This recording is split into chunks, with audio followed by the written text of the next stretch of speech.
नमस्कार। स्वागत है आप सभी का हमारे चैनल में। हम पढ़ रहे हैं पुस्तक सीता, जो कि लिखी है देवदत्त पटनायक जी ने। हम इसका खंड 2 पढ़ रहे थे, तो चलिए उसी को आगे पढ़ते हैं। दशरथ अपने पुत्रों को जाने की आज्ञा देते हैं। अभी तक तुम्हारे पुत्रों ने वशिष्ठ के शिष्यत्व में सैद्धांतिक ज्ञान प्राप्त किया है। अब समय आ गया है कि एक ऐसे व्यक्ति से व्यवहारिक अनुभव पाया जाए जो कभी स्वयं एक राज्य का राजा था। विश्वामित्र ने दशरथ से कहा। परंतु दशरथ अपने पुत्रों को अपने से विलग नहीं करना चाहते थे।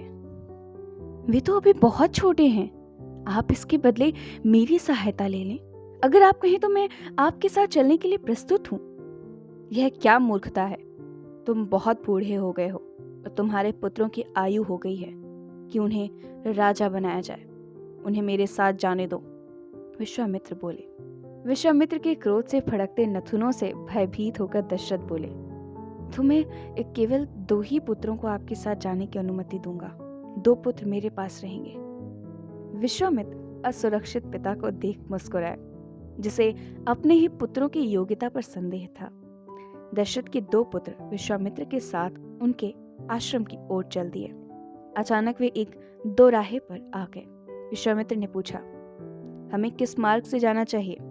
लंबा मार्ग राक्षसों से भरा है, जबकि छोटा मार्ग पूरी तरह से सुरक्षित है। छोटे व निरापद मार्ग से जाना ही ठीक रहेगा। 2 में से एक राजकुमार ने कहा। दूसरे भाई ने भी अपने राजकुमार भाई की हाँ में हाँ मिला दी। विश्वामित्र ने तत्काल पुनः अयोध्या की राह ली। वे दशरथ से जाकर बोले, मुझे तुम्हारे दूसरे दोनों पुत्रों की आवश्यकता है। अभी ये दोनों मेरे साथ चलने योग्य नहीं हुए। नहीं, राम को तो मैं नहीं भेज सकता। दशरथ ने स्पष्ट शब्दों में अपने लगाव को प्रकट कर दिया, किंतु उनके पास अब कोई उपाय भी नहीं था। वे ऋषि की ओर मिलने वाले श्राप का खतरा भी नहीं मोल लेना चाहते थे।